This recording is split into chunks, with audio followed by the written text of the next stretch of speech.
এবং ত্যাগের বিনিময়ে আমরা আজকের এই পরিবর্তিত বাংলাদেশ পেয়েছি। কাজে আমরা যদি ভুলে যাই, আবার যদি সেই পুরানো রাজনীতির পথে হাঁটি, এদেশের মানুষ কিন্তু আবার রুখে দাঁড়াবে। আমরা পুরানো রাজনীতির পথে হাঁটতে চাই না। পুরানো এই বাতিল রাজনীতিকে প্রত্যাখ্যান করে আগামীতে নতুন রাজনীতি আমাদেরকে প্রতিষ্ঠিত করতে হবে। নতুন রাজনীতি প্রতিষ্ঠায় চাই নতুন নেতৃত্ব।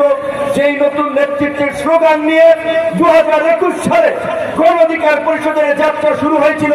জনতার অধিকার আমাদের অঙ্গীকার, আমাদের অঙ্গীকার দেশ হবে জনতার। এই স্লোগানকে ধারণ করে গণতন্ত্র, ন্যায় বিচার, অধিকার, জাতীয় স্বার্থ, এই চার মূলনীতিকে সামনে রেখে সকলেই গণতন্ত্রের কথা বলে।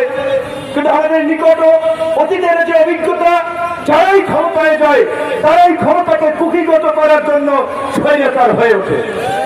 তাই আমরা বলেছিলাম, রাষ্ট্রকে গণতান্ত্রিক করার পূর্বে রাজনৈতিক দলগুলোকে গণতান্ত্রিক মানসিকতায় গড়ে উঠতে হবে। সেই কারণে আমরা বলেছিলাম গণ অধিকার পরিষদ এবং তার অঙ্গ সংগঠনের নেতৃত্ব নির্বাচনের প্রক্রিয়া হবে গণতান্ত্রিক প্রক্রিয়া। আপনারা দেখেছেন আমাদের অঙ্গ সংগঠন এবং দলে একেবারেই কাউন্সিলরদের ভোটে নেতৃত্ব নির্বাচিত হয়।